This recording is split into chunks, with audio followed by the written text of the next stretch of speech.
There's a famous saying from St. Augustine of Hippo that when he was asked what is time, he said, I know what it is, but when you ask me, I don't. And I think that's a common ailment that many of us suffer from.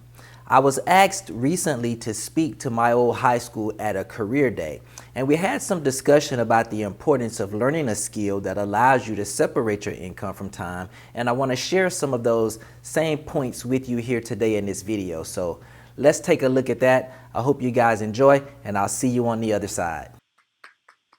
Thank you, Jamara. Next on program, we have Dr. Lemuel Oliver, entrepreneur, real estate investing expert, and medical doctor. All right. That's a beautiful song, Jamara. I think Dr. Mitchell is setting me up for failure here. That's going to be a tough act to follow, man.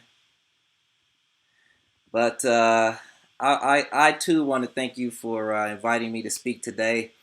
And, rather than just talk about what it is I do and bore people who are not really interested in what I do, I think there are some things that perhaps I can share that might be of some benefit to everyone. And so with in that spirit, there are three things that I want to share today. First is I can still remember the first time I spoke in front of a fairly large crowd. That wasn't a church speech for Christmas or Easter, and it was a Miss Upward Bound pageant when I was 16 years old. Upward Bound was a program that was designed to help make the transition from high school to college easier. And every year they would allow a few high school students onto the college campus, spend a few weeks during the summer, take some college courses, and get acclimated to college life. And also every year they would crown a Miss Upward Bound for the state. But first you had to select a contestant from your school.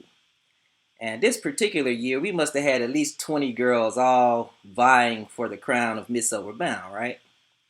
Now, we only had maybe 5 or 6 guys in the entire program, and none of us wanted to be Mr. Upward Bound. And so Patrick Kent was the counselor. He made the call. He said, okay, since none of you guys want to do it, everybody does it. Everybody's competing. And so I'm like, man, he's a military guy in college. We're high school kids. We're not going to push back too much. And besides, that was probably as fair as it was going to get anyway. And so then the big day of the contest rolls around. And the first thing they want you to do is just come out on stage and introduce yourself. Simple enough, right? Ladies first, of course. So first girl goes out, introduces herself. She says, hello. My name is whatever my name is. I'm the 16-year-old daughter of Mr. and Mrs. whoever my parents are.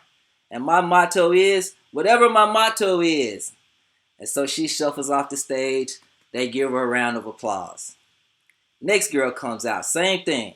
Hello, my name is whatever my name is. I'm the 16-year-old daughter of Mr. and Mrs. whoever my parents are.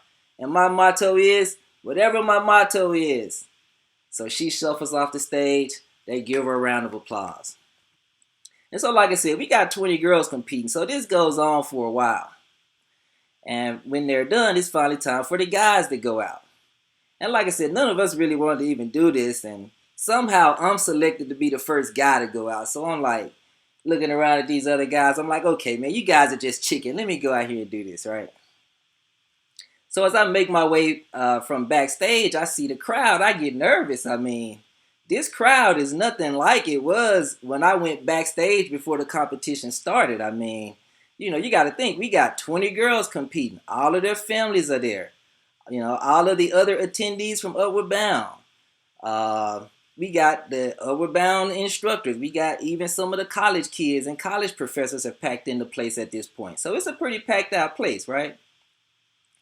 And so as I'm making my way from backstage, I get nervous. My knees start shaking. I forget everything I'm supposed to say.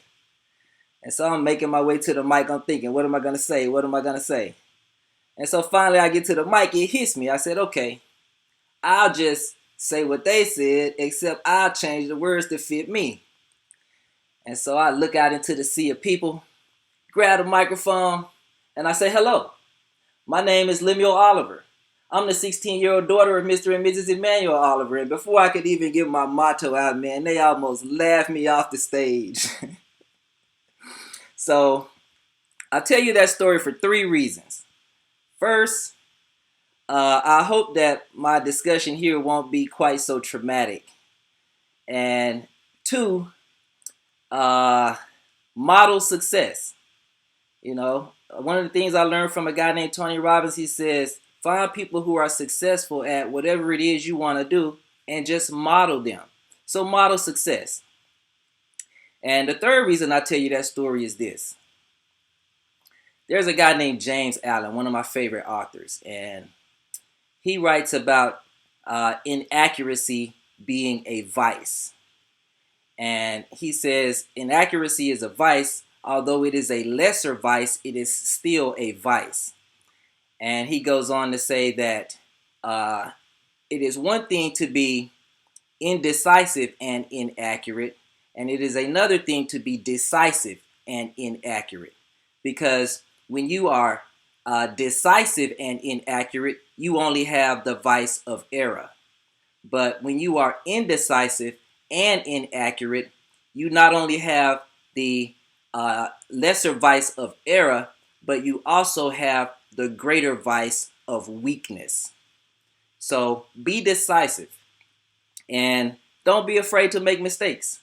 Like Jamar's song talked about, before an eagle can learn to fly, it has to fall. So don't be afraid to make mistakes. Now, the second thing I want to share with you is this. I attended an event not long ago, and it made me come up with a question that I would typically ask to a crowd that's a little older than this. And that question is, do you value your time more than your boss values your time? And I saw an event that made me come up with this question. There was a guy, he was on stage, and he goes through this scenario where he buys a bottle of water. And he's got a few props. He's got a bottle of water. He's got $1. He's got another gentleman on stage acting as the seller. And so he hands off the $1. He retrieves the bottle of water. And he turns to the crowd and says, how much do I value the bottle of water? And everybody in the crowd says, $1, $1. And he says, no. He says, I value the bottle of water more than I value the $1. Otherwise, I would not have made the exchange. He says, the seller. How much does the seller value the bottle of water? He says the seller values the bottle of water less than he values the $1. Otherwise, he would not have made the exchange. I value the bottle of water more than I value the $1, and I'm happy to exchange the $1 in order to get it. The seller values the $1 more than he values the water, and he's happy to exchange the bottle of water in order to receive the $1. Now, this is the same transaction, but we both have received value, we're both happy, and we're both better off. So I thought about that. I said, okay, well, that makes sense. But then I said, dare I take that one step further? I mean, the human body is essentially 70-75% water. I've got skin. I'm essentially a bag of water. Does that mean that my boss values my time more than I value my time? I mean, after all, I show up to work. I work these 12 and 14 and 24-hour shifts, but when I look at the numbers on the front side of my paycheck, I mean, I'm thinking to myself, man, there's no way these guys value my time more than I do. Not with what I'm doing and not with the way these numbers look. And so my knee-jerk response to that question was, there's no way these guys value my time more than I do. But then when I thought about that on a deeper level, what I realized was that you're kind of dealing with a moving target here. Because the thing about it is this. When you're young and you spent most of your life in school, especially, like me and like most other people here, coming from the fourth poorest county in the nation, start school when you're 5 years old and spend the next 27 years in school, you come out, you're looking for a payday. You're like, man, I'll do whatever. Just give me the money, right? But when I look back on it now, I realize that that was a mistake. Now, I'm not suggesting that it is a mistake to go to school and get a job and come out and earn a living and support yourself. That is not the mistake. The mistake is staying in that position for too long in life. And so the reason I'm telling you this is that, whatever you decide to do, you need to learn a skill that will allow you to separate your income from time. Otherwise, you will always have an income ceiling. Okay, so that's the second thing. Learn a skill that allows you to separate your income from time. Otherwise, you will always have an income ceiling. Now, the last thing I want to share with you is this. Any of you guys familiar with Alex Sharfin? He talks about the entrepreneurial personality type. And what he did was he went back and he looked at all of the civilizations throughout recorded human history. And what he found was that he was able to divide these people into 4 different categories.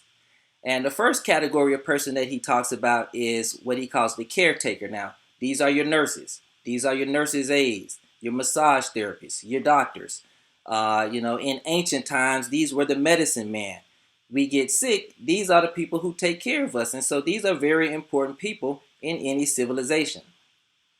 The next type of person that he talks about is the communicator. Now, these are the people that love to talk. These are your news reporters, other talking heads on TV. He describes them as the type of people that can stand at the water cooler at work and have a 45-minute conversation about a 30-minute show. In ancient times, these were the people that would warn us. They would say, hey, there's danger over that hill. Don't go. There's danger over there. Now, the only problem with that was we had to listen to them, right? But these are very important people throughout society, throughout civilization as well. Now, the third type of person that he describes is what he calls the coordinator. Now, these are your manager types. These are the types of people that like to make sure all the information in the spreadsheet is tight. They like to make sure all the I's are dotted, all the T's are crossed, and all the ducks are in a row. These are the people that like contracts. Not because there's a deal on the other side of that contract, but for the simple fact that it's a contract. In ancient times, these were what were known as the bean counters. And so what order there is in the world among men is due to these people. So they are also very important members of any society. Now, the last type of person that he talks about is what he calls the hunter. Every successful civilization throughout recorded human history has had its hunters. And he goes on to conclude that today's capitalist has evolved from the hunter, what he calls the evolutionary hunter. These are the people that love to hunt. They love nothing more than the hunt. They're always on the hunt, only to lose interest in the hunt as soon as the kill becomes close.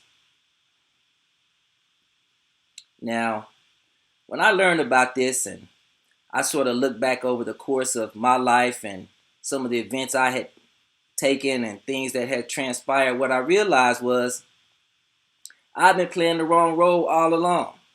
And so the reason I tell you this story is this. Seek to understand yourself.